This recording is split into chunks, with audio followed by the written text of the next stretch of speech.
Subscribe to this channel and like it, thank you. He had just returned early from a long night shift when his little boy, Ryan, tugged at his sleeve and pointed toward the living room. "Daddy, look, it's her." Confused, he followed his son's gaze, and froze. A young girl, no older than 7, stood nervously beside her mother, who held a cleaning bucket. The woman bowed her head, embarrassed.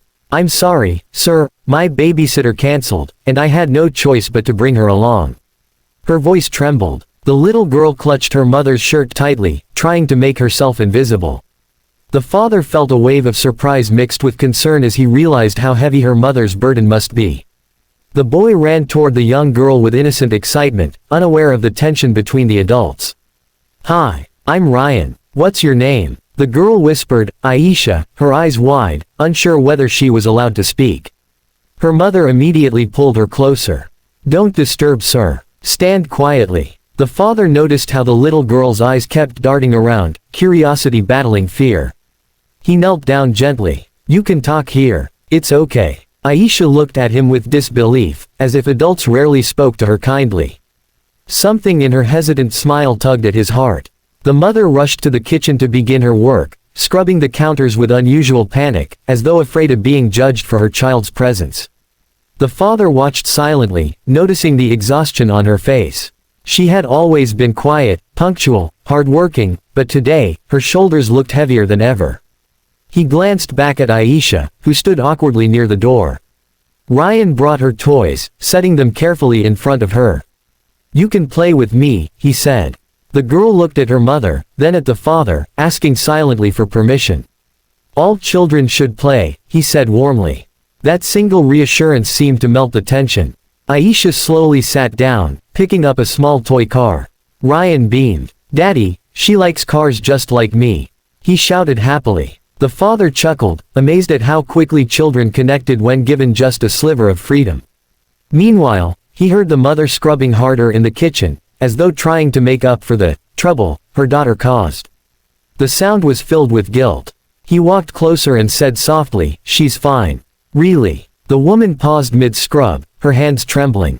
"Sir, I know this is unprofessional, but I can't leave her alone at home. I work in 2 houses already. If I take a day off, I don't get paid." Her voice cracked. "Rent is due. Her school fee is due. Everything is due." The father felt his chest tighten. He had known she struggled, but not like this.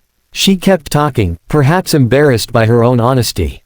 "She sits quietly, I promise. She won't break anything. I just need this job." The desperation in her voice was raw. He shook his head. "You don't need to explain so much. You're doing your best." She lowered her eyes, unsure how to respond to kindness she wasn't expecting. Meanwhile, Aisha and Ryan were giggling in the living room, arranging toy blocks like 2 architects planning a city. "Look, Mama," Aisha called suddenly, showing her a tiny tower she built. The mother forced a smile, panic still visible. She seemed afraid that even her daughter's joy might cost her the job. The father stepped forward. "You're not doing anything wrong." She looked at him with a mix of gratitude and disbelief. "Most people don't like workers bringing children," she whispered. "Some yell. Some deduct pay. Some send us away." He sighed, realizing how often people forgot the humanity of those who served them. Ryan's mom used to say one thing, he told her. "Children don't disturb a home. They bring it to life." Her lips trembled at the unexpected gentleness. She returned to her work, but slower this time, less frantic. Aisha continued building towers with Ryan. Sometimes she looked at the father, as if trying to understand why he wasn't angry. At one point, Aisha clumsily knocked over a vase, not to the floor, but slightly to the side. She gasped, eyes wide with terror.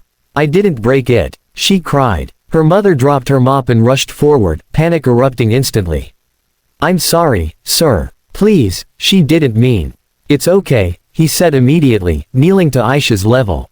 "You didn't do anything wrong." But the little girl was already shaking, overwhelmed by the fear of consequences she had probably seen before. "Hey," he said softly, offering his hand. "It's just a vase. You're more important than things." The mother covered her mouth, tears forming. No one had ever spoken to her daughter like that. The girl slowly nodded, relief washing over her small face. Ryan hugged her. "Don't worry, Aisha. Daddy never gets mad at me either. The father chuckled awkwardly. Ryan wasn't entirely right, but it made the moment lighter.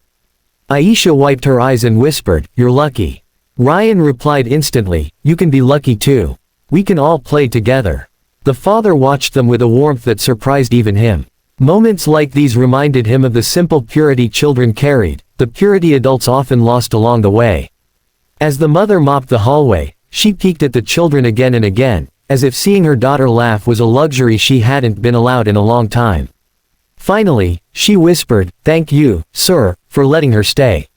He shook his head. "Stop calling me sir. I'm not your boss. I'm just a father, like you're a mother." She blinked hard. No one had ever compared their lives before. People usually placed a wall between themselves and her. While she finished cleaning, he prepared tea and placed a small cup near her mop bucket. "Please drink before you go," he said. She hesitated, then finally accepted. "I haven't had tea since morning," she admitted. "I leave home before dawn." Aisha overheard and looked guilty. "Mama, I can help you work." The mother shook her head, eyes softening. "No, you will study. You will have a better life." The father listened quietly, deeply moved by her strength. After tea, she gathered her things, calling Aisha gently. But Aisha hesitated, glancing at the toys she didn't want to leave behind. "Can she stay a little more?" Ryan begged. The mother quickly refused. No, we've already troubled sir enough." The father knelt beside Aisha. "You didn't trouble anyone. If she wants to play a little longer, she can." The mother looked torn between gratitude and fear of accepting kindness that might disappear tomorrow. Finally, she nodded. Just 5 minutes. Those 5 minutes turned into 10 as the children created a city, with blocks, cars, and crayons. The father watched them from a distance, thinking about how many families struggled silently while the world stayed busy. When they finally prepared to leave, he handed Aisha a small drawing kit. "For your towers," he said. The mother instantly refused. "Sir, no, I can't accept this." But he insisted gently. As they reached the door, Aisha turned and hugged his leg tightly. "Thank you," she whispered. Her mother's eyes filled with tears. "God bless you," she murmured. When the door closed behind them, Ryan tugged his father's shirt again. "Daddy, can Aisha come again tomorrow?"